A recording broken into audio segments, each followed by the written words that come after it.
గెలిపించిన బుగ్గపాడు ప్రజానీకానికి నా శిరస్సు నుంచి హృదయపూర్వక నమస్కారం తెలియజేస్తున్నా. రోజా లక్ష్మి గారి సర్పంచ్ గారికి, ఉప సర్పంచ్ శ్రీనివాసరావు గారికి, శివబాబు గారికి, ప్రసాద్ గారికి, గౌరవ 10 మంది వార్డు సభ్యులకు, ముందున్న ప్రజలకు అందరికీ హృదయపూర్వక నమస్కారం. నూతన పాలక వర్గానికి శుభాకాంక్షలు. బుగ్గపాడు అంటేనే ఒక ప్రత్యేకమైన కలిగిన గ్రామం. మేము కూడా అదే అభిమానంతో కేసీఆర్ గారు, కేటీఆర్ గారి దృష్టికి మొన్ననే ఇంత పెద్ద మెజార్టీ వచ్చిందని చెప్పి వారు స్వయంగా ఫోన్ చేసి అడగడం జరిగింది. ఒక 7-8 గ్రామాలు ఇంత పెద్ద ఎత్తున మెజార్టీ వచ్చిన గ్రామాల్లో మనది కందుకూరు, తల్లాడ, మేజర్ గ్రామ పంచాయతీలు అడసలపాడు, అన్నారగూడెం, ఇవన్నీ కలిపితేనే 75,000 ఓట్లు. మనం గెలిచిన 5 పంచాయతీల ఓట్లు 75,000. అంటే ఒక 10 పంచాయతీలు వాళ్ళు గెలిచినా ఇవన్నీ లెక్కేస్తే అంత ఓట్లు రావు. ఇంత పెద్ద ఎత్తున మేజర్ గ్రామ పంచాయతీలు పెనుగల్లి హెడ్ క్వార్టర్ సుధాకర్ బాబు గారు అక్కడ మనం గెలిపించారు. అడసర్లపాడు, కందుకూరు, వెంకటాపురం, ఇక్కడ మన గ్రామం, ఇట్లా చాలా గ్రామాల్లో మేజర్ పంచాయతీలు మనం గెలుపొందడం జరిగింది.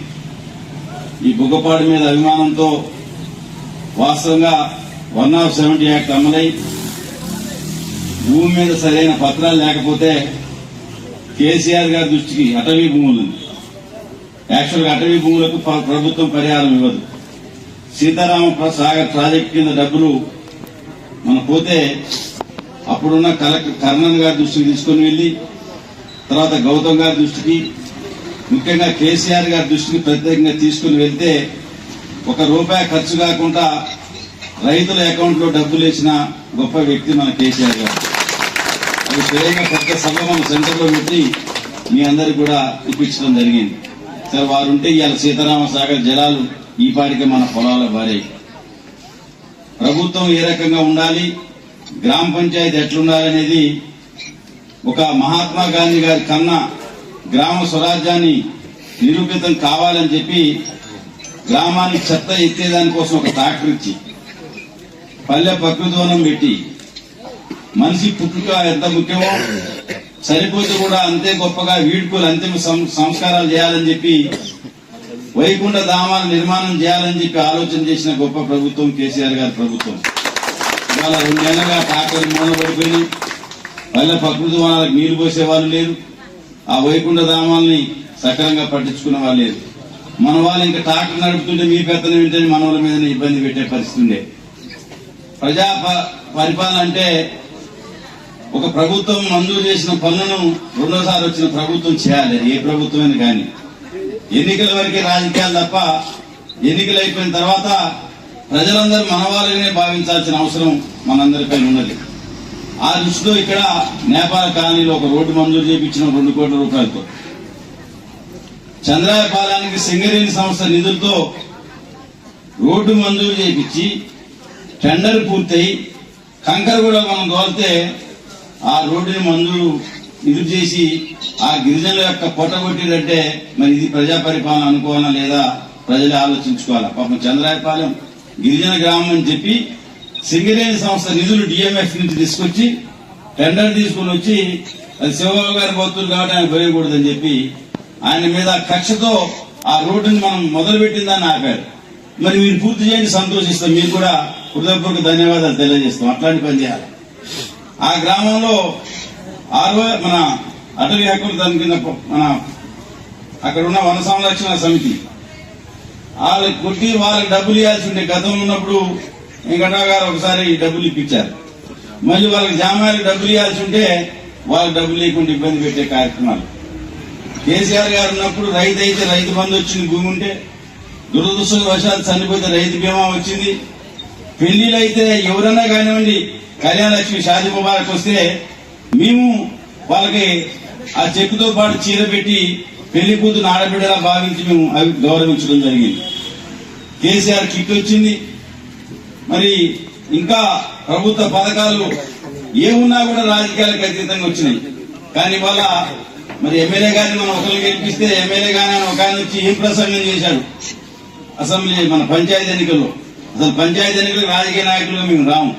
స్థానిక పరిస్థితులను బట్టి ఊర్లో ఎవరు మంచి వాళ్ళు ప్రజలు ఎన్నుకునే ఎన్నిక గ్రామ పంచాయతీ ఎన్నికలు.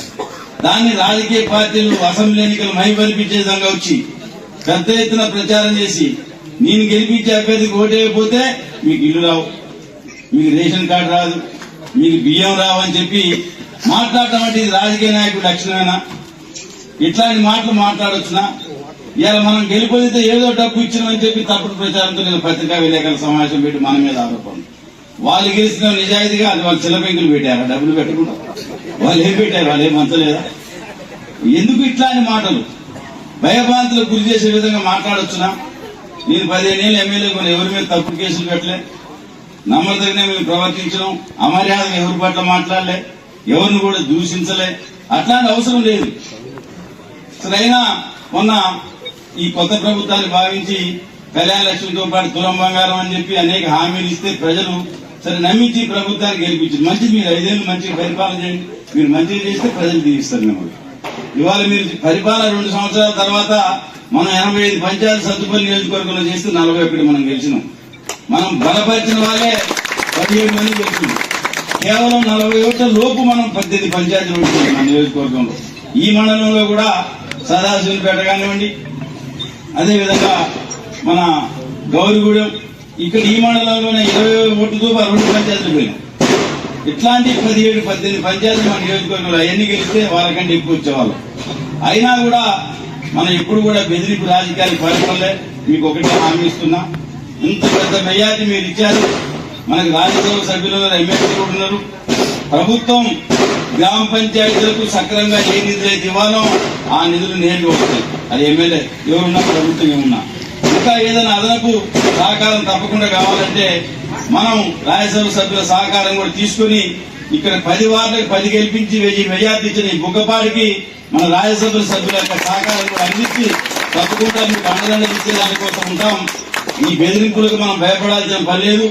లేదా మీ కరెంట్ మీటర్లు బీకిస్తాం, లేదా అవి బీకిస్తాం, ఈ బీకిస్తామని ఏదో ప్రచారాలు చేస్తున్నారు. ఇది ఎన్నికలు అయిపోయినాయి, అందరూ మరి కలిసిమెలిసి పనిచేయాలి, అందరం లెక్క. మళ్ళీ ఎన్నికలు వచ్చినప్పుడు చూసుకుందాం. అప్పుడు వచ్చినప్పుడు ఇప్పుడు ప్రజలందరూ మన వాళ్ళగా భావించి పనిచేయాలి తప్ప ప్రజాప్రతినిధి రాజకీయ నాయకుడు అనేవాడు ప్రజలందరూ సమానంగా చూడాలా, అందరికి మంచి జరగాలని కోరుకోవాలా. కేసీఆర్ గారు ఏమన్నా టీఆర్ఎస్ కాని వాళ్ళకి పెళ్లి అయితే కళ్యాణ లక్ష్మి ఇవ్వకుండా ఆపిండా, రేషన్ కార్డు ఇవ్వకుండా ఆపిండా, బియ్యం ఇవ్వకుండా ఆపినామా? లేదా ముఖ్యమంత్రికి సహాయం మీ ఒక్క గ్రామంలో ఎంతమందికి ఇప్పించినాం? కొన్ని చాలా మందికి చెక్కులు ఇప్పించినాయి. అట్లాంటి చెక్కులు వస్తున్నాయా ముఖ్యమంత్రి గారి సహాయం? ఇది ఇట్లాంటి రావట్లేదు. మీరు మంచి చేసే దాంట్లో పోటీ పడండి. ఈ బెదిరింపు రాజకీయాలు కాకుండా మంచి చేసే దాంట్లో ఉండమని చెప్పి కోరుతూ, తప్పనిసరిగా ఈ పాలక వర్గానికి నేను ఓడిపోయినప్పటికీ మనకున్న అవకాశం వనరులను ఉపయోగించి తప్పకుండా ఈ గ్రామ అభివృద్ధిలో మీకు చేదోడు వాదోడుగా ఉంటామని చెప్పి నూతన పాలక వర్గానికి